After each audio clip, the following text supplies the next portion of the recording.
오늘 본문에 있는 이 말씀을 가지고 두 남자 이야기라는 제목으로 하나님의 말씀을 증거하도록 하겠습니다. 제가 사무엘상 강의를 계속해서 해오고 있는데요. 일부 설교를 통해서 계속 하고 있는데, 제가 이 사무엘상을 강의하면서 드렸던 말씀 중에 하나가 이 사무엘상과 사무엘하는 서로 한 권의 책으로 되어 있다라고 제가 말씀을 드렸습니다. 원래는 사무엘서라고 해서 한 권으로 책으로 되어 있는 책입니다. 그런데 후대 많은 사람들이 이 사무엘서를 이제 사무엘 이야기와 사울 왕의 이야기를 합쳐서 하나 사무엘상으로 이렇게 편집을 하고, 또 나머지 다윗 왕에 관한 이야기는 다시 모아가지고 다시 그 뒤에 편집해서 만드는 책을 우리는 사무엘하다, 이렇게 두 권의 책으로 나누어서 우리에게 지금 이렇게 전달이 되고 있는 겁니다. 보통 구약 성경이라고 하는 것은요, 여러분 원문을 보면 이제 히브리어라고 하는 아주 생소한 단어로 이렇게 기록이 되어 있습니다.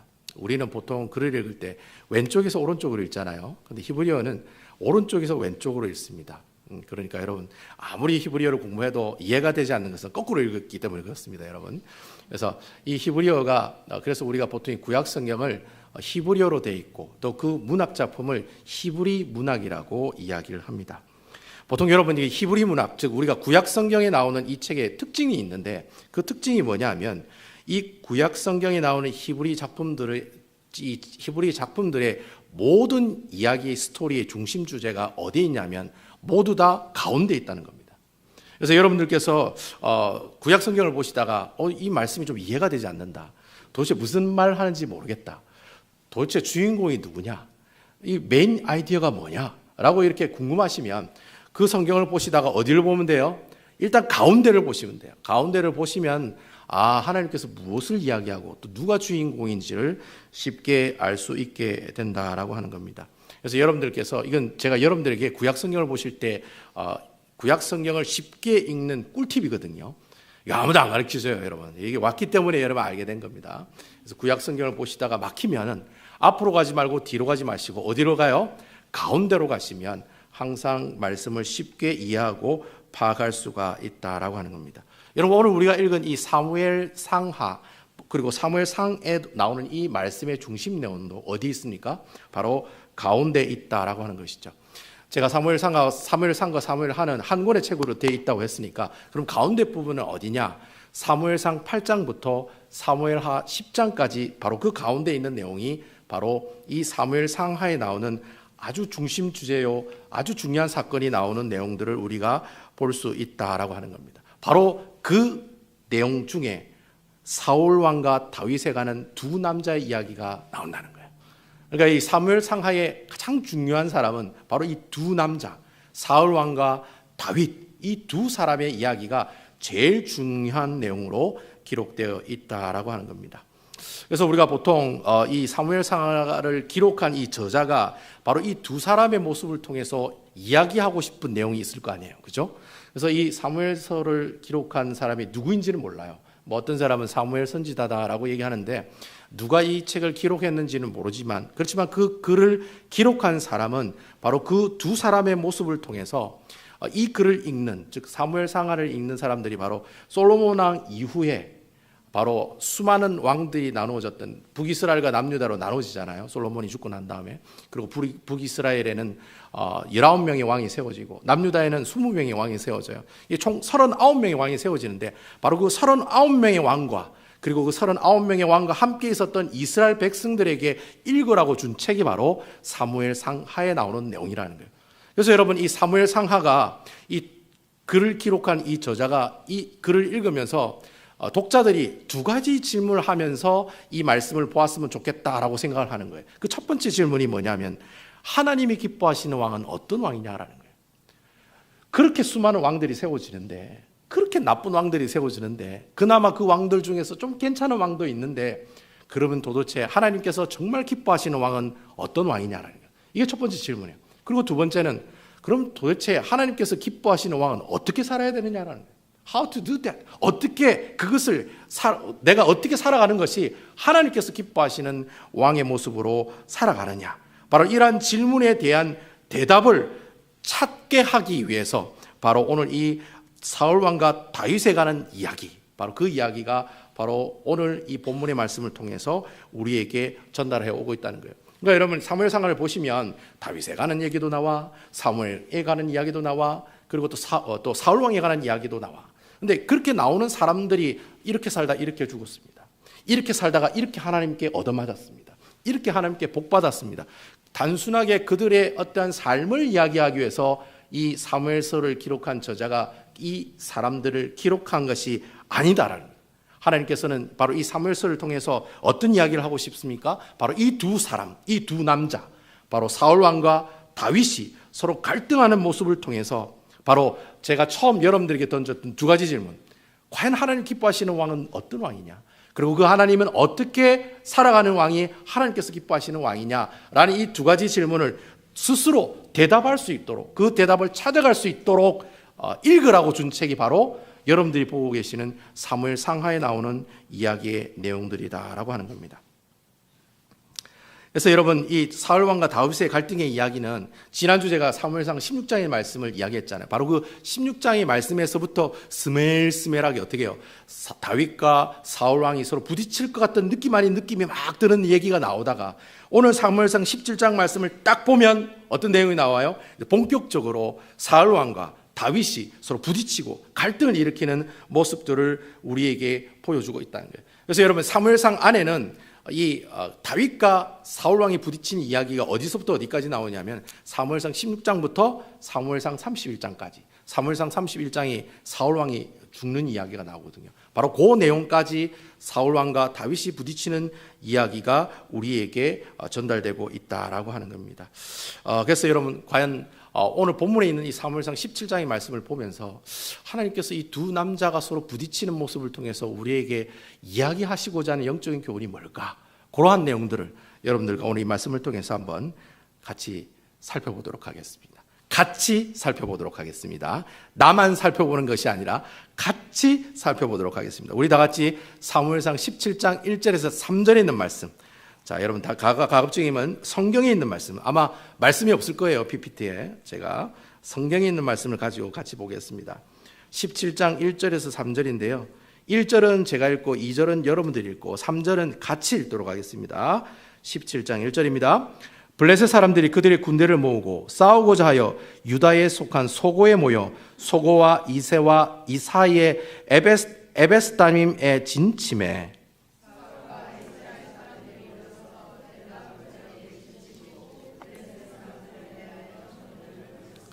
함께 하겠습니다. 블레셋 사람들은 이쪽 산에 섰고 이스라엘은 저쪽 산에 섰고 그 사이에는 골짜기가 있었더라. 아멘. 자, 우리가 보통 이렇게 누가 어디서 만나서 누구하고 싸웠다라고 하는 이런 전쟁의 이야기를 살펴볼 때는 지도를 보면서 살펴보는 것이 제일 이야기가 쉽습니다. 그래서 제가 여러분들에게 세 장의 이제 여러분 사진을 준비를 했는데요. 첫 번째가 바로 이 사진입니다. 여러분 이 사진은 블레셋이라고 하는 나라가 어디에 붙어 있는 나라야? 라고 이렇게 질문했을 때 대답을 해줄 수 있는 지도입니다. 여러분 블레셋이 어디에 있습니까? 바로 저쪽에 지중해, 바로 여러분 보시는 오른쪽에 지중해, 바로 해안 옆에 길다랗게 되어 있는 지형에 사는 사람들이 바로 블레셋 사람들이었다라고 하는 것이죠. 보통 여러분 이 블레셋 사람들은 전통적으로 이 팔레스타인 땅에서 살고 있는 사람들이 아니에요. 다 배 타고 온 사람들이에요. 저 지중해 바다 건너편에서 배 타고 오는 사람들이었습니다. 그래서 그 사람들이 저 해안가에 도착해서 저곳에서 농사도 짓고, 특별히 이 블레셋 사람들은 무역을 잘하는 사람들이었어요. 그래서 아주 오래전부터 주위에 있는 나라들은 다 청동기 무기를 가지고 있었지만 이 블레셋 나라만큼은 뭘 가지고 있었어요? 철기 문화를 가지고 있었어요. 그래서 여러분 이 블레셋은 아주 높은 문화적인 그런 어떤 여러 가지 모습들을 소유하고 있는 그런 나름대로 좀 엘리트적인 그런 마인드를 가지고 있는 나라가 바로 이 블레셋이라고 하는 나라였다라고 하는 것이죠. 그런데 바로 이 블레셋과 바로 옆에 있는 이름 여러 가지 나라가 있죠. 족속이 있죠. 유다, 베냐민, 에브라임, 브라스 다 이제 이스라엘 사람들인데 바로 그 사람들과 함께 어떻게 해요? 전쟁을 하기 위해서 지금 대치하고 있는 상황에 있다라고 하는 것이죠. 자, 그래서 제가 그 대치하고 있는 그 지역이 어떤 지역인지 제가 두 번째 지도를 준비했어요. 자, 여러분 보시면은 가운데 이렇게 지렁이 같이 이래 흘러가는 이상하게 지렁이 같이 생긴 그 모양의 지형이 있죠. 그게 바로 꼴짝입니다. 꼴짝이. 바로 이 꼴짝이를 엘라 꼴짝이라고 해요. 근데 여러분, 이 엘라 꼴짝이는 여름에는 비가 많이 오면 시냇가가 흐르고, 그리고 겨울에 비가 안 오면 그 땅이 그냥 마른 땅으로 되어 있는 와디라고 하는 지형으로 되어 있는 땅입니다. 그래서 이 엘라 꼴짝이는 굉장히 중요한 땅이에요. 왜냐하면 이 엘라 꼴짝이를 지배하고 있는 사람들은 나중에 예루살렘과 베들레헴을 쉽게 점령하고 공격할 수 있는 그런 유리한 위치를 가지게 된다는 거예요.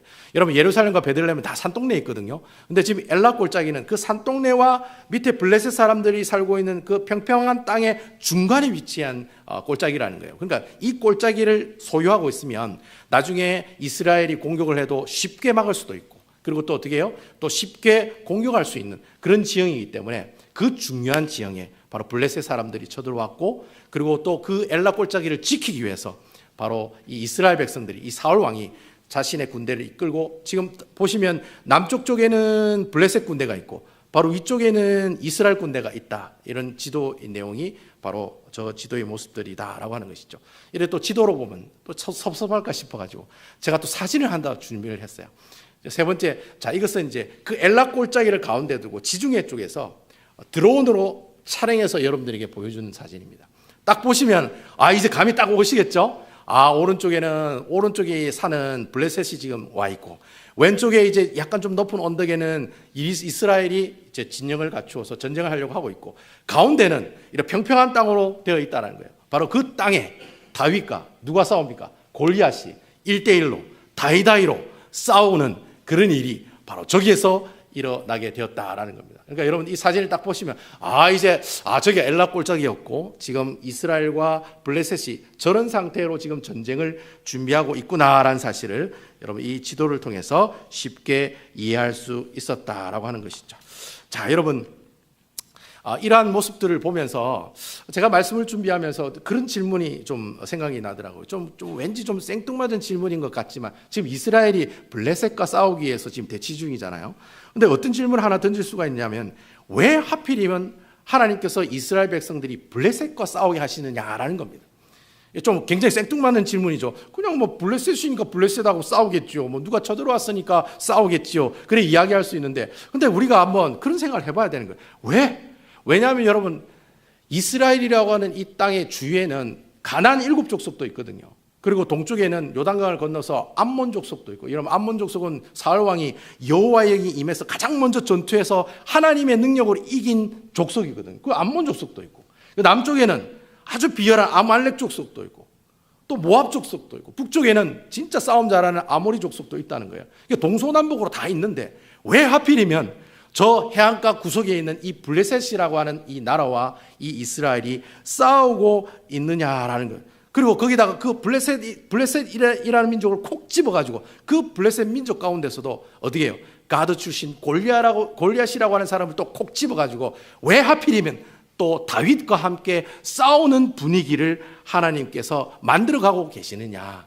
여러분, 하나님의 말씀은 우연이 없어요.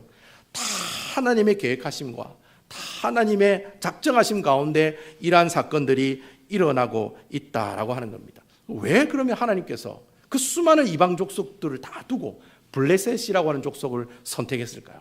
자, 이것을 우리가 알려면은 앞에 나와 있는 구약 성경의 또 다른 내용들을 한번 쭉 살펴봐야 돼요.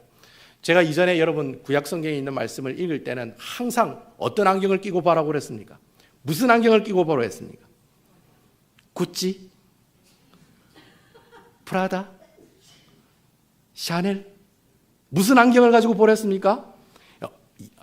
제가 질문이 무조건 예수 그리스도라고 하라고 했다고 또 예수 그리스도 안경이라고 얘기하시는데, 자, 무슨 안경이냐면 언약이라고 하는 안경을 보고 이 말씀을 봐야 된다고 이야기했다는 거예요. 그러니까 언약, 그러니까 하나님과 이스라엘 백성들이 약속을 한 게 있거든요. 그 약속을 가지고 구약 성경 말씀을 봐야 왜 하나님께서 블레셋을 콕 집으시고 그 블레셋 가운데 골리앗을 콕 집어가지고 이 두 남자가 서로 이 엘라 꼴짝에서 치고받고 싸우게 하시느냐, 이유가 있다는 거예요. 그 이유를 우리가 바로 이 언약이라고 하는 안경을 끼고 살펴볼 필요 있다는 거예요. 그래서 여러분 사무엘상 앞에 무슨 내용이 있습니까? 창세기, 출애굽기, 레위기, 민수기, 신명기, 여호수아, 사사기, 룻기, 뭐 이 앞에 있는 다 내용들이죠. 그래서 여러분 그 앞에 있는 내용 중에 여호수아에 나오는 내용을 한번 살펴보자라는 겁니다. 시간도 많은데 성경이나 한번 찾아봅시다. 여호수아 13장입니다. 여호수아 13장. 제가 가지고 있는 성경 339페이지. 여호수아 13장 1절에서 3절. 찾았습니까? 센스 있는 분은 핸드폰 가지고 찾으시겠죠? 자, 여호수아 13장 1절에서 3절 구약 성경 339페이지. 제가 한 절 읽고 여러분들 한 절 읽고 3절은 제가 읽도록 하겠습니다. 자, 1절은 제가 읽고 2절은 여러분들 읽고 3절도 제가 읽겠습니다. 자, 1절입니다. 여호수아가 나이가 많아 늙음에 여호와께서 그에게 이르시되 너는 나이가 많아 늙었고 얻을 땅이 매우 많이 남아 있도다.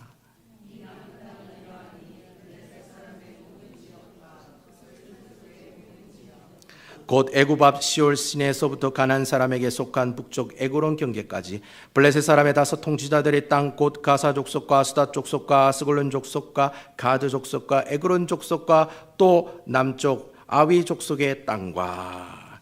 자, 여러분 오늘 여기 본문의 말씀을 보니까 유독 눈에 띄는 한 족속이 나오네요. 어떤 족속입니까? 블레셋 족속이 나오고 있다는 거예요. 여러분 이 말이 어떤 말이냐면 이제 여호수아가 이스라엘 백성들을 이끌고 막 가나안 땅을 정복하는 전쟁을 하게 됩니다. 그래서 이 이스라엘 백성들이 거의 대부분이 이 가나안 땅을 다 정복을 해요. 물론 각 지파마다 정복하지 못한 그런 성들이 하나씩 2개씩 있긴 있었지만은 그렇지만 거의 90% 이상 이 모든 가나안 땅을 이 여호수아를 앞세워 가지고 이스라엘 백성들이 그 모든 가나안 땅을 다 정복하고 있었다는 거예요. 근데 여러분 오늘 이 말씀을 보니까 여호수아가 말년에는 죽을 때 됐을 때라거든요. 이제 여호수아가 죽을 때 됐을 때 이스라엘 백성들에게 그렇게 얘기하는 거예요. 우리가 가나안 땅을 다 정복했는데 하나도 정복하지 못한 땅이 있으니 그 땅이 어디 땅이라는 겁니까? 바로 아까 우리가 지도를 봤던 블레셋 땅이 바로 그 땅이라는 거예요. 그래서 여러분 이 블레셋은 5개의 성으로 구성된 도시거든요. 그래서 하나의 나라로 되어 있는 것이 아니라 우리 미국처럼 유나이티드 오브 스테이트 오브 아메리카 막 이런 나가잖아요. 마찬가지로 블레셋도 5 나라가 합쳐져서 블레셋이라는 나라를 이루거든요. 그리고 5 나라가 가사도 있고 아스돗도 있고 아스글론도 있고 가드도 있고 그리고 에그론이라고 하는 이 5개의 성읍이 하나로 모여서 블레셋이라고 하는 땅을 만들고 있는데 근데 그 블레셋 땅을 정복하지 못했다. 그러니까 너희가 이것 항상 기억해서 어떻게 해라? 이 땅을 정복했으면 좋겠다라는 뜻으로 지금 여호수아가 이스라엘 백성들에게 유언처럼 남기고 있는 내용이라는 거예요. 여러분 결론은 어떻게 되었습니까? 이스라엘 백성들이 블레셋 땅을 정복했을까요? 안 했을까요? 했을까요? 안 했을까요? 안 했으니까 제가 물어보겠죠. 안 했으니까. 그렇죠? 여러분 이스라엘 백성들이 블레셋 땅을 정복했느냐? 정복하지 않았다는 거예요. 자, 이 정복하지 않았다는 말은 무슨 말입니까? 하나님의 명령에 불순종했다는 말이에요. 하나님은 가나안 모든 땅을 다 하나님의 나라로 하나님의 땅으로 만들기를 원하셨거든요. 근데 이 이스라엘 백성들이 자기 생각과 자기의 있던 지혜로 자기 지혜와 자기의 있던 가지고 있는 명철을 가지고 판단을 한 거예요. 이 블레셋 땅은 지금 뭐 힘도 약하고 나중에 우리 다 밥 먹고 난 다음에 디저트로 그냥 심심하면 가서 그냥 공격해서 그 땅을 우리가 차지하면 되겠다라고 생각을 한 거예요. 그러니까 만만하게 본 거예요. 왜냐하면 사실적으로 만만하게 보였거든요. 그 당시 이스라엘 군대가 너무나도 강했기 때문에 백전백승이었잖아요. 여호수아의 군대가 이방인들과 싸울 때 모든 전쟁을 다 백전백승했거든요. 아이성 빼고 모든 전쟁을 다 승리를 했거든요. 그러다 보니 이 블레셋에 있는 작은 5개의 도시들이 어떻게 보면 좀 세비하게 보였다는 거예요. 그냥 뭐 별거 아닌 것처럼 보였다라는 거예요. 그러한 안일한 생각을 가지고 이 이스라엘이 블레셋 땅을 정복하지 않았다라는 거예요. 자, 그러면 결국 여러분 이 이스라엘 백성들이 블레셋 땅을 정복하지 않은 그 결과가 어떻게 나타났습니까? 바로 그게 하나님께 불순종한 모습이라고 말씀드렸죠. 그러면 하나님께 불순종했을 때 하나님의 뭐가 그들에게 임하겠습니까? 하나님께 불순종했으니까 맴매 맞아야죠. 맴매. 하나님께 불순종했으니까 하나님께 맞아야죠. 그러니까 하나님의 심판이 바로 시작되었다라는 거예요. 그래서 여러분 하나님께서 유독 성경 말씀을 보면 누구를 통해서 하나님께서 계속 이스라엘 백성들을 심판하시느냐? 물론 주위에 있는 많은 이방 족속을 일으켜서 이스라엘 백성들을 괴롭히시지만 주로 아주 자주 종종 하나님께서 사용하시고 이스라엘을 괴롭혔던 족속이 있으니 바로 그 족속이 누굽니까? 블레셋 족속이었다는 거예요. 바로 그 족속이 블레셋 족속이었다라고 하는 거예요. 그래서 여러분 여호수아 시대에서부터 사사기 시대까지, 그러니까 여호수아가 그 땅을 정복하고 나서 사사 시대의 어려운 영적인 상태가 사사들이 나와서 하나님의 나라를 이끌어 나가는 그 사사 시대까지 쭉 계속해서 하나님의 심판이 누구를 통해서? 바로 이 블레셋 족속을 통해서 이스라엘에게 임하는 모습들이 있었다는 거예요. 그래서 여러분 이스라엘 사사가 총 12명인데 마지막 사사가 물론 사무엘 선지자지만 그 사무엘 선지자 앞에 어떤 선지자가 있었는지 바로 삼손이 있었다는 거예요. 삼손. 그 이스라엘의 천하장사 같은 삼손이 있었다는 거예요. 그 삼손이 누구에서부터 이스라엘 백성들을 구원합니까? 바로 블레셋 족속의 사람들로부터 구원하는 그런 역할을 감당했던 사람이 바로 삼손이었어요. 그만큼 여러분 사사시대에는 다른 족속들보다 이 유독 블레셋 족속이 이스라엘 백성들을 계속해서 하나님께 불순종했던 그 이스라엘 백성들을 심판하는 모습들을 우리에게 종종 보여주고 있었다라고 하는, 바로 그러한 분위기가 바로 우리가 지금 살펴보고 있는 이 사무엘상에 있는 이 말씀에게 자연스럽게 연결이 되고 있다라는 거예요. 여러분 사사시대 때 여러분 이스라엘 백성들이 어떻게 살았습니까? 하나님도 믿고 뭐니 해도 머니가 최고라고 머니도 믿고 하나님도 믿고 세상이 주는 모든 쾌락과 기쁨도 믿고, 그러니까 여러분 교회 오면 교회 사람, 가게 가면 가게 사람, 집에 가면 또 아버지가 이상하게 변하고, 이상하게 교회 오면 우리 아버지가 거룩하신 분으로 보이다가 집에 가면 갑자기 변해. 이렇게 이중적인 삶을 살아가는 사람, 바로 이런 사람을 우리가 이러한 신앙을 두고 우리가 전문적인 용어로 혼합주의 신앙이라고 얘기하는 거예요. 이스라엘 백성들이 하나님 다 믿어요. 근데 하나님도 믿고 뭐도 신뢰하는 거예요? 돈도 신뢰하는 거예요. 뭐니 해도 돈이 최고라고, 주님도 최고고 돈도 최고입니다. 근데 둘 다 합쳐지면 그래도 돈이 더 최고겠죠. 그런 삶을 살아갔던 사람들이 바로 사사시대 때 살아갔던 이스라엘 백성들의 모습들이었다는 거예요. 바로 그러한 모습들이 계속해서 어디로 이루어지는 거예요? 바로 오늘 본문에 우리가 읽고 있는 이 사무엘상에 나오는 이스라엘 백성들에게도 계속해서 이어지고 있다라고 하는 거예요. 자, 그러면 오늘 이 엘라 골짜기에서 블레셋 사람이 이스라엘의 다윗과 골리앗이 싸우는 이 모습들을 우리가 어떠한 눈으로 바라봐야 된다겠습니까? 바로 언약이라는 안경을 끼고 다시 살펴보면 우리가 왜 하나님께서 블레셋을 세우셨는가를 쉽게 이해할 수 있는 모습을 우리가 경험할 수가 있다라고 하는 겁니다. 여러분 그 사무엘상 초반에 보면 무슨 얘기가 나오느냐면, 처음에 사무엘 선지자가 한나가 아이를 갖지 못하다가 나중에 하나님의 은혜로 사무엘 선지자를 낳잖아요. 그 이야기가 초반에 나오거든요. 근데 그 이야기가 나오고 나서 갑자기 뜬금없이 무슨 얘기가 나옵니까? 하나님의 법궤에 관한 이야기가 나와요. 그래서 여러분 제가 그때 하나님의 법궤에 관한 설교를 3번이나 했잖아요. 버켓 스토리 1, 버켓 스토리 2, 버켓 스토리 3 이렇게 3번이나 설교했는데 왜 3번이나 설교했을까요? 너무 중요하니까 3번이나 설교한 거예요. 너무 중요하니까. 사무엘 상하 말씀 가운데 이 법궤에 관한 이야기는 사무엘 상하에 나오는 모든 이야기를 다 집약해서 우리에게 설명해 주는 내용이에요. 자, 여러분 이스라엘 백성들이 그 이전에 여호수아 시대 때 블레셋 땅을 정복하지 않았어요. 그리고 하나님의 심판이 임했어요. 그런데 계속해서 이스라엘 백성들은 정신 차리지 못해요. 계속해서 하나님을 믿고 때로는 또 세상을 사랑하는 혼합주의 신앙을 가지고 계속해서 정신 못 차리는 그런 삶을 살아가요. 그러자 하나님께서 어떻게 하십니까? 안 되겠다. 내가 블레셋 땅에 가서 내가 그 블레셋 사람들을 정복해야 되겠다. 그래서 여러분 이스라엘 백성과 블레셋이 싸워가지고 이스라엘 백성이 지잖아요. 져가지고 그 법궤가 어디로 갑니까? 블레셋 땅으로 가는 거예요. 아스돗에도 가고, 아까 우리가 읽었던데 가드라는 곳에도 가고 에그론이라는 곳에도 가고, 하나님의 법궤가 그렇게 막 블레셋 땅 안에 돌아다니는 거예요. 블레셋 입장에서는 야, 우리가 전쟁에서 이겨가지고 이 하나님의 신을 믿고 있는 이스라엘 백성이 신을 믿고 있는 이 법궤를 우리가 가지고 왔다고, 와 신난다 이렇게 생각했지만, 하나님 입장에서는 뭐 때문에 그 블레셋 땅에 간 겁니까? 왜 이스라엘 백성들이 블레셋 사람들에게 지도록 실패하도록 만들었습니까? 하나님이 어떻게 해요? 그 법궤에 계시는 그 하나님이 블레셋 땅을 어떻게 하기 위해서? 정복하기 위해서 간 거예요. 싸우러 가신 거예요. 그래서 여러분 이 법궤가 아스돗에 가고 가드에도 가고 에그론에 갔을 때 이 세 도시가 블레셋의 5도시 중에 3도시잖아요. 이 도시에 갔을 때 어떤 일이 일어났습니까? 그들이 섬기는 모든 블레셋 사람들의 우상들이 다 어떻게 해요? 목이 잘리고 팔 잘리고 다리 잘리고 다 잘리고 우상이 다 부서지는 거예요. 그리고 또 여러분 그 법궤가 그 도시에 갈 때마다 그 도시에 있는 모든 사람들이 다 어떻게 됩니까? 하나님이 주시는 질병으로 다 그 사람들을 죽이는. 그러니까 이스라엘 백성들이 블레셋 땅에 가서 싸워가지고 그 땅을 정복하지 못하니까 답답해가지고 누가 가시는 거예요? 하나님이 가시는 거예요. 하나님이. 너희들이 안 가니 내가 갈래.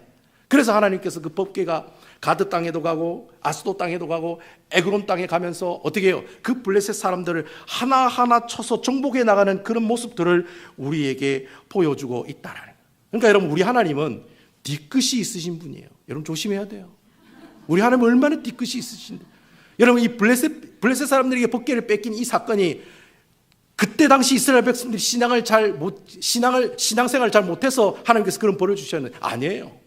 그 옛날에 여호수아 시대 때 이스라엘 백성들이 처음으로 그 가나안 땅에 와서 막 전쟁하고 있을 때, 아이고 이 땅은 그냥 스킵하자. 나중에 그냥 점심 먹고 나서 다이어트로 그냥 우리가 산보 걷듯이 그냥 블레셋 땅에 가서 이 땅 그냥 정복하면 되겠다라는 그런 아리란 생각으로 그 블레셋 땅을 정복하지 않다가 결국에는 하나님께서 어떻게 해요? 그 블레셋을 통해서 이스라엘 백성들을 끊임없이 계속해서 어떻게 해요? 공격하시고 터치하시고 간섭하시고 심판하셨다는 거예요.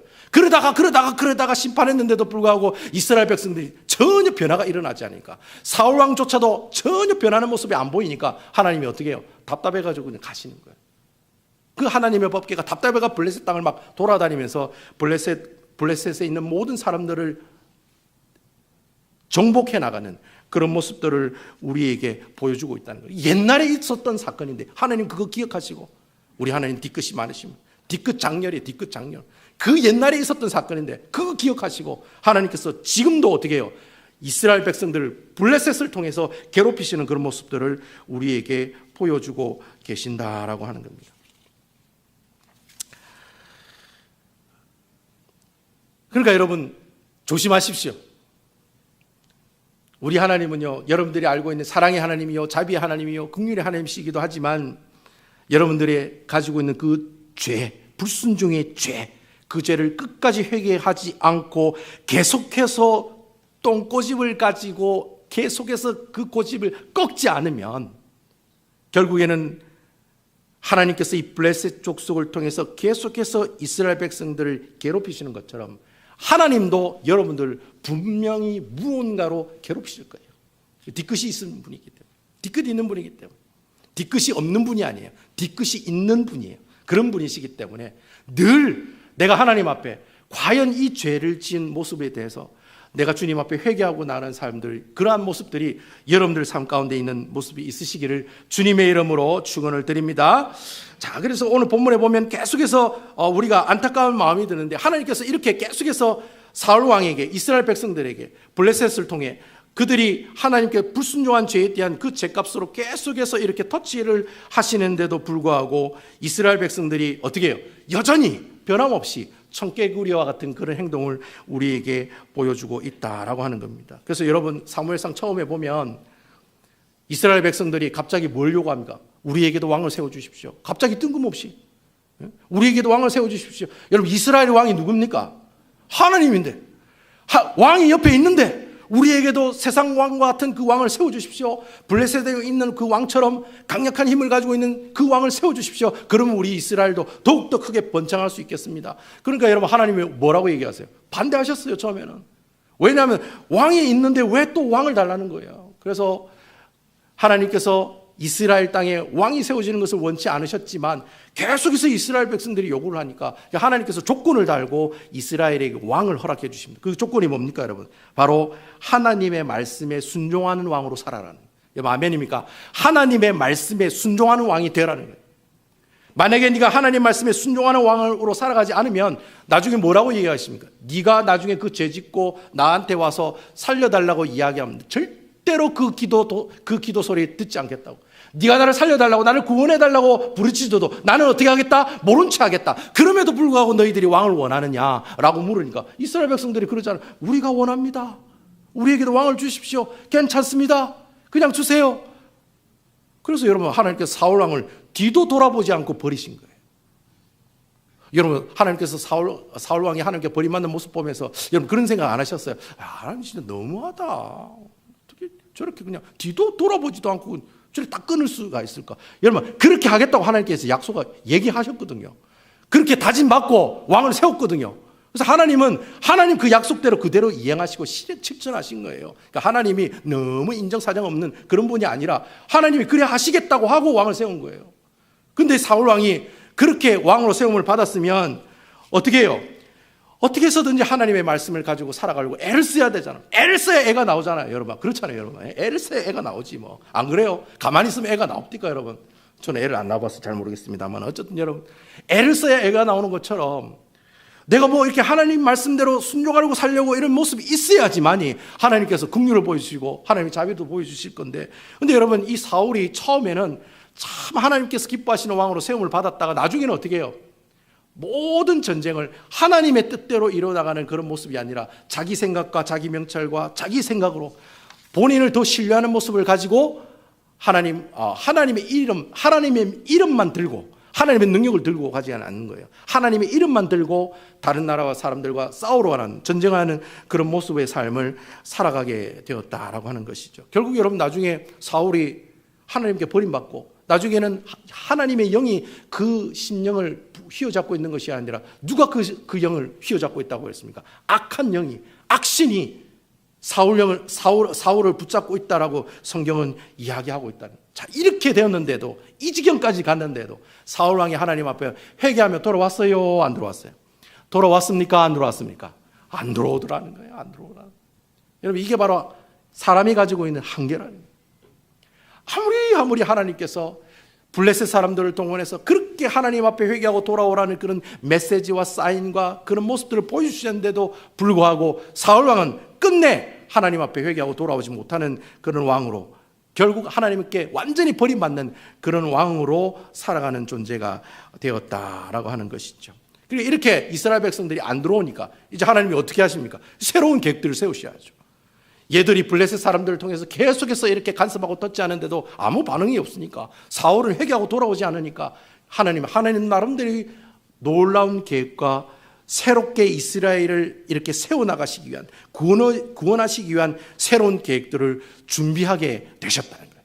바로 그 얘기가 오늘 17장 33절과 23절과 24절에 보면 나옵니다. 자, 과연 그 새로운 계획이 무엇인지 우리 다 같이 한번 보도록 할게요. 17장 23절 24절입니다. 제가 읽어보겠습니다. 그들과 함께 말할 때 마침 블레셋 사람의 싸움 도우는 가드 사람 골리앗이 하는 자라. 그 전열에서 나와서 전과 같은 말을 하며 다윗이 들으니라. 이스라엘 모든 사람이 그 사람을 보고 심히 두려워하여 그 앞에서 도망하며. 자, 여러분, 오늘 드디어 이 엘라 골짜기에 드디어 그 어마무시한 스펙을 가지고 있는 골리앗이라고 하는 장군이 소개되고 있습니다. 근데 여러분, 이 골리앗 장군이 특이한 것은 아주 유독 블레셋 가드 출신이라는 단어를 아주 강조하고 있는 모습을 우리가 볼 수 있다라고 하는 거예요. 그러니까 여러분, 이것도 하나님께서 이스라엘 백성들을 심판하시기 위한 도구로 바로 이 골리앗을 세우셨다는 거예요. 여러분, 이스라엘 백성들이 그 이전에 여호수아 시대 때 블레셋 땅을 정복하지 못했던 5개의 성읍 중에 하나가 바로 뭐예요? 가드예요, 가드. 근데 그 가드에 누가 태어난 겁니까? 골리앗이라는 사람이 태어난 거예요. 그때 그 시대 때 블레셋에 있는 5성을 다 정복했으면 혹시 몰라요, 골리앗이 안 나왔을지도 몰라요. 그래요, 안 그래요? 안 나올 수도 있다는 거예요. 그건 뭐 제가 안 나왔다 제가 확신할 수는 없지만, 그건 또 하나님께서 하시니까 얘기이기 때문에. 그렇지만 그 가드 땅을 이스라엘 백성들이 정복했다면 오늘 이 가드에 이 골리앗이라고 하는 사람이 나왔을까요? 나오지 못했다라고 하는 겁니다. 결국 여러분, 이 모습도 하나님의 무엇을 볼 수 있습니까? 뒤끝을 볼 수 있는 거예요. 하나님께서 계속 뒤끝을 보이시는 거예요. 너희들이 계속해서 하나님 앞에 회개하고 돌아오지 않으니까 가드 출신, 블레셋 사람 중에 가드 출신 골리앗을 세워가지고 어떻게 해요? 이스라엘 백성들을 괴롭히는 모습을 우리에게 보여주고 있다라고 하는 겁니다. 자, 그런데 여러분, 오늘 이 말씀을 보면 이 하나님의 뒤끝을 한 방에 날리는 또 다른 한 남자가 나오네요. 바로 그 남자가 바로 누굽니까? 다윗이라고 하는 남자가 나오더라는 겁니다. 그러니까 하나님의 뒤끝 장렬을 한 방에 무너뜨리는 그 놀란 그 사람을 하나님께서 오래전부터 계획하시고 그 계획하신 가운데 가드 사람, 그 가드 출신인 골리앗을 세우고 바로 하나님께서 또 그 상대로 바로 이 다윗을 바로 하나님께서 세워 나가시더라라는 겁니다. 자, 우리 다 같이 32절에 있는 말씀 제가 한번 읽어보겠습니다. 32절입니다. 다윗이 사울에게 말하되 그로 말미암아 사람은 낙담하지 말 것이라 주의 종이 가서 저 블레셋 사람과 싸우리이다 하니. 자, 여러분, 하나님의 뒤끝이 장렬하는 가운데 모든 이스라엘 백성들이 골리앗의 음성에 두려워 떨고 뒤에 숨어 있었어요. 어느 누구도 나와 함께 1대1로 싸우자라는 요구에 아무도 이스라엘 백성들이 응하지 못했어요. 왜? 너무나도 많이 차이가 났기 때문에. 근데 여러분, 오늘 이 다윗이라는 사람을 보세요. 다윗이라는 사람이 뭐라고 얘기하겠습니까? 내가 나가서 싸우겠습니다. 여러분, 사무엘상 13장에 보면 이 다윗을 어떤 사람이라고 소개하고 있냐면 하나님의 마음에 맞는 자라고 소개하고 있어요. 여러분, 옛날 성경에는 하나님 마음에 합한 사람이라고 이야기하고 있거든요. 근데 요즘 개혁 성경에는 하나님의 마음에 맞는 사람이 바로 이 다윗이었다라고 소개하고 있다라고 하는 거예요. 그래서 여러분, 제가 이 하나님에 맞는 사람은 그러면 어떤 사람이냐? 제가 이 내용을 바로 저번 주 수요일 날 10월 9일 수요 묵상을 통해서 여러분들에게 다 말씀드렸어요. 그래서 여러분, 제가 여기 이 자리에서 말씀을 드릴 필요가 없을 것 같기도 하지만 그래도 여러분 안 보신 분이 있기 때문에 그래도 여러분께 말씀을 드리겠지만, 여러분들이 너무 궁금하시면 바로 그 수요 묵상 찾아가셔서 유튜브 남부장로교회 수요 묵상을 쳐서 들어가시면 바로 여러분 그 10월 9일 수요 묵상에 왜 하나님이 다윗을 하나님에 맞는 사람이라고 얘기했느냐, 그 이유가 우리에게 그 이야기에 관한 영상을 여러분들이 보실 수가 있습니다. 여러분, 그 영상 보시고 난 다음에 구독, 좋아요, 알림 설정, 네, 그건 사랑입니다. 여러분 아시죠? 네, 그냥 보고 지나가지 마시고 구독, 좋아요, 알림 설정 부탁드리겠습니다. 여러분, 하나님의 마음에 합한 사람은 크게 두 가지 의미를 가지고 있는 사람입니다. 첫 번째는 하나님의 언약의 말씀을 기억해서 그 언약의 말씀대로 순종하는 사람을 하나님의 마음에 합한 사람이라고 얘기해요. 그 두 번째는 어떤 사람이냐? 바로 이 세상의 주인은 내가 아니라 하나님이라는 거예요. 하나님이라는 그 사실을 늘 인정하고 고백하는 사람, 그러니까 하나님의 주권을 늘 선포하면서 살아가는 사람, 바로 그 사람을 하나님의 마음에 합한 사람이라고 이야기한다라고 하는 거예요. 근데 여러분, 놀라운 것은 이 하나님의 마음에 합한 사람에 관한 이 이야기가 단순히 사무엘상에만 나오는 이야기냐? 그렇지 않다는 거예요. 여러분, 창세기 말씀에서 구약 성경 처음에서부터 하나님의 말씀이 끝나는 요한계시록까지 그 모든 이야기에 무엇이 나와 있느냐? 하나님의 마음에 합한 사람은 이런 사람이라는 이야기를 우리에게 계속해서 이야기하시고, 또 너희가 그러한 모습으로 살아라고 우리에게 요구하고 있는 말씀들이 계속해서 우리에게 보여주고 또 하나님께서 예시해주고 계시해주고 계신다는 거예요. 그래서 여러분, 아브라함과 이삭과 야곱이랑 하나님께서 언약을 맺으실 때도 뭐라고 얘기합니까? 네가 이렇게 살면, 하나님의 말씀에 순종하면 내가 복을 받고 하나님의 말씀에 불순종하면 심판받을 거야. 그 아브라함과 언약을 맺을 때도 그 얘기하시고, 이삭과 언약을 맺을 때도 그 얘기하시고, 이 이야기 다 창세기에 나오는 내용이잖아요. 야곱과 언약을 맺을 때도 바로 또 그 얘기를 하시고, 심지어 여러분 출애굽기에 보면 시내산에서 모세가 하나님의 율법을 받을 때도 그 얘기하시고, 모압 광야에서 이제 가나안 땅에 들어가기 전에 모압 광야에서 하나님과 또 다른 언약을 맺을 때도 하나님께서는 바로 이 이야기를 그대로 이야기하셨다는 거예요. 하나님의 말씀에 순종해라. 하나님의 모든 주권이 너희 하나님이 께 있고 그 하나님을 믿고 나아가면 네가 백전백승할 거야. 그 얘기를 그 모압 광야에 있는 이스라엘 백성들에게 하나님께서 언약을 맺으시면서 우리에게 이야기를 하고 있다는 거예요. 그리고 여러분, 가나안 땅에 들어가서 여호수아가 막 싸움을 하고 있을 때도 하나님께서 언약을 하셨어요. 처음에 세겜에서 1차 언약하시고 마지막 마치고 난 다음에 2차 언약을 하시면서 하나님께서 동일하게 이야기하십니다. 하나님의 말씀에 순종하는 사람으로 살아라. 그리하면 하나님께서 이 땅을 너에게 주실 것이다. 그러나 너희가 하나님 말씀에 불순종하게 되면 결국에는 하나님께서 너희를 버리시고 심판하실 거라고 분명히 그 여호수아의 말씀에서도 하나님께서 우리에게 그렇게 이야기하고 있다는 거예요. 여러분, 사사기에 나오는 말씀도 마찬가지예요. 그 수많은 사사들을 세우시면서 하나님께서 뭐라고 얘기하셨습니까? 하나님의 말씀에 순종하는 이스라엘 백성들을, 그러한 백성들을 이끌어가는 사람으로 너희가 그 사역들을 감당하라고 세운 사람들이 바로 사사들이라고 하는 사람들이거든요. 그래서 이 사사기 안에서도 하나님께서 이런 하나님의 마음에 합한 사람이 이런 사람이야라는 그 내용을 계속해서 우리에게 이야기하고 있고, 우리가 보고 있는 이 사무엘상에 있는 이 말씀에도 하나님께서는 사울왕을 왕으로 세우실 때도 분명히 이 말씀을 하셨어요. 하나님의 말씀에 순종해라.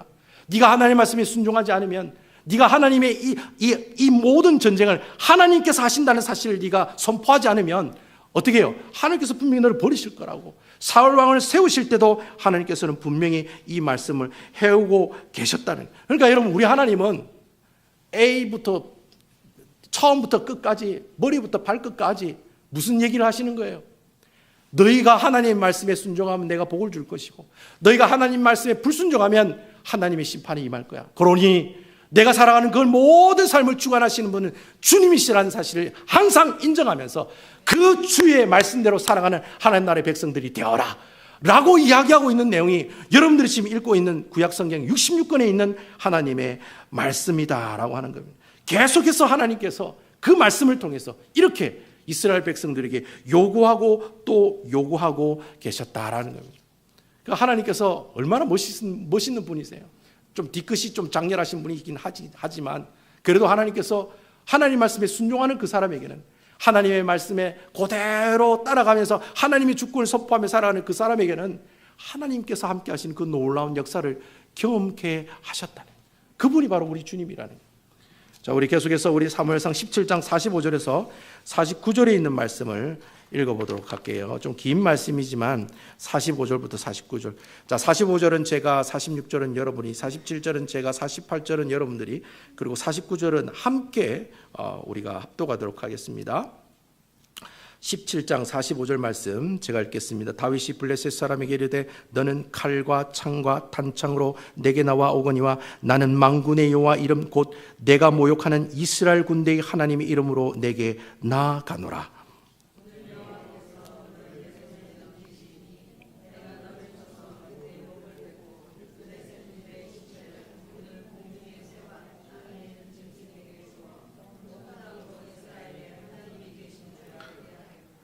또 여호와의 구원하심이 칼과 창에 있지 아니함을 이 무리에게 알게 하리라. 전쟁은 여호와께 속한 것인즉 그가 너희를 우리 손에 넘기시리라.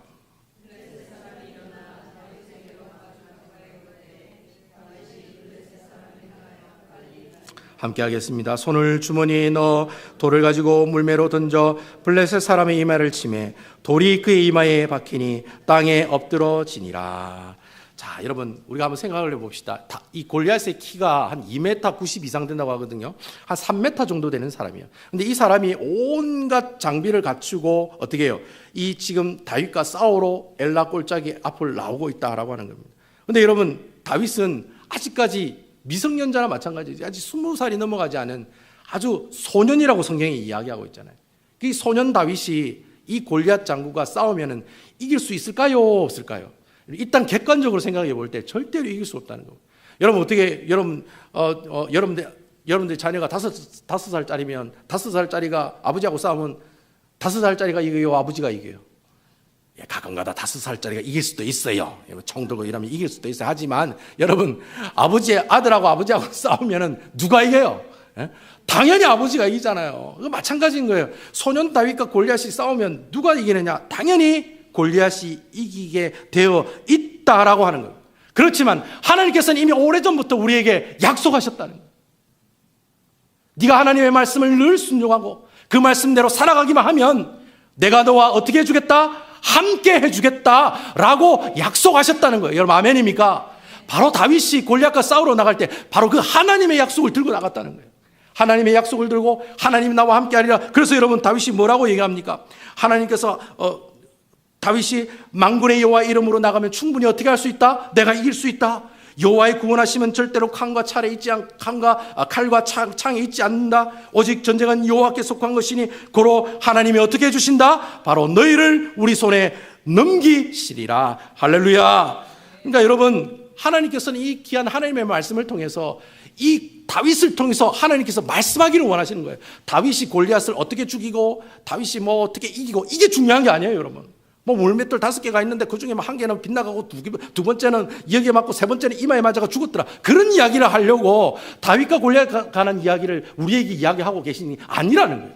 다윗이 지금 골리앗을 싸우러 나갈 때 그 싸우러 갔던 그 모습이 바로 어떤 모습이냐? 그 모습이 바로 이 말씀의 포커스라는 거예요.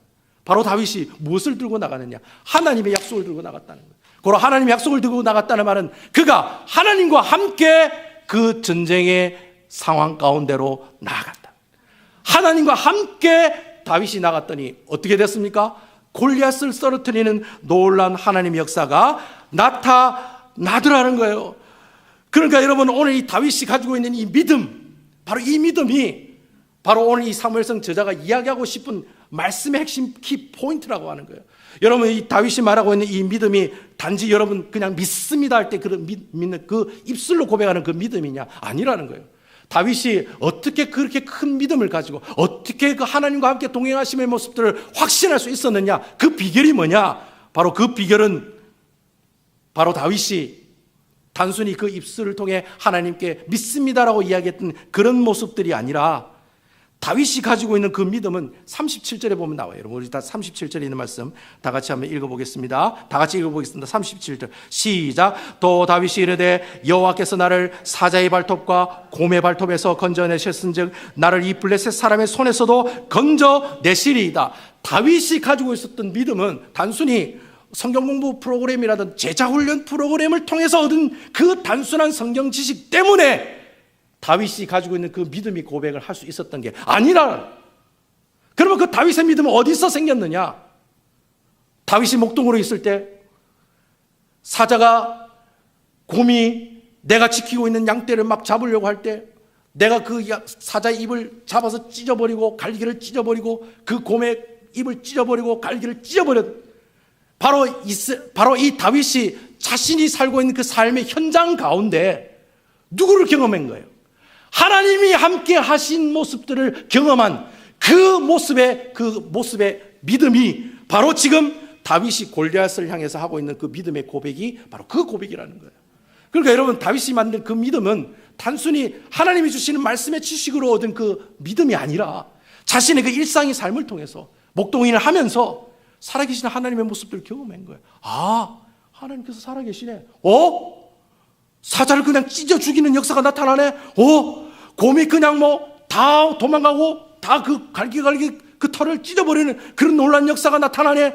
야, 하나님이 나와 함께 하시니 내가 이러한 모든 짐승들도 이길 수 있구나. 바로 그러한 믿음을 가지고 골리앗을 나가니 뭐라고 얘기합니까? 내가 그냥 짐승 한 마리 또 내가 상대한다고 생각하고 나가는 거예요. 누구와 함께? 자신의 일상의 삶 가운데 함께 하셨던 그 하나님과 함께. 할렐루야. 하나님과 함께 여러분들이 살아가는 그 삶 가운데 살아가는 그 하나님을 경험하고 체험한 그 하나님과 함께 나갈 때 바로 그러한 모든 영적인 전쟁 가운데서, 세상과의 전쟁 가운데서 승리해 나가는 아름다운 모습들을 경험하게 된다는 거예요. 그러니까 여러분들이 지금 이 예배당에서 예배를 마치시고 집에 가시는 그 차를 타고 가는 그 장소가 하나님과 함께하는 장소예요. 그 장소에서 하나님과 만나고 동행하는 모습들을 경험하려고 애를 쓰는 모습들이 있어야 되는 거예요. 다윗이 목동인을 하면서 살아계시고 역사하시는 그 하나님을 몸으로 체험했던 것처럼 여러분들도 마찬가지로 하나님께서 나와 함께 했었던 그 모습들을 몸으로 체험하는 역사를 여러분들이 경험하셔야 된다는 거예요.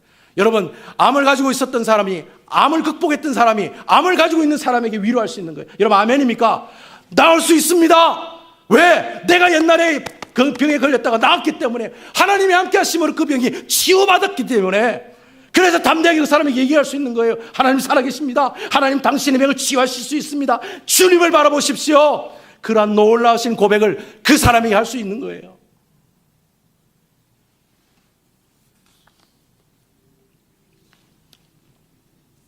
저는 여러분들이 하나님의 말씀을 단순히 읽고 묵상하면서 그냥 그 하나님의 말씀을 지식으로 받아들이고 끝나는 것이 아니라 바로 이 다윗처럼 여러분 살아가는 그 일상의 삶 가운데 설거지하면서도 하나님 만나고, 아이들 해가면서도 하나님 만나고, 아유 내가 이 지긋지긋한 라이드 인생 내가 언제 끝났냐, 그런 심한 불평과 그런 좌절감을 느끼면서 운전하지 마시고 그 운전하는 가운데도 하나님을 만나는 거예요.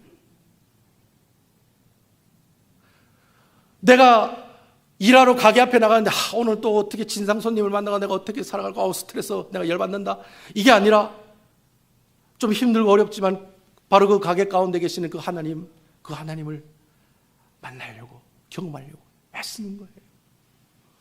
바로 그러한 삶을 살아갈 때 다윗이 그랬던 것처럼 내 입술 가운데 그런 고백이 나오는 거예요. 야, 정말 우리 하나님 살아계시는구나. 할렐루야.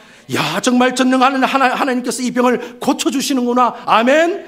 정말 하나님께서 우리와 동행하신 이 하나님이 우리 가족과 우리 이 남부교회를 함께 하시고 동행하고 계시는구나. 이러한 것을 우리가 우리 입술을 통해서 고백하게 된다라는 겁니다. 저는 이러한 놀라운 고백들이 바로 여러분 한 주간을 살아가시는 여러분들 삶 가운데 일어나서 정말 믿음의 실패의 삶을 살아가는 것이 아니라 늘 승리하는 삶을 통해서 하나님께 영광과 감사와 찬송을 들리면서 내가 일상 가운데 만났던 그 하나님 너무 감사해서 그 감격으로 이번 일주일도 승리하며 살아가시는 아름다운 우리 남부교회 성도 여러분들 다 되시기를 주님의 이름으로 축원드리겠습니다. 여러분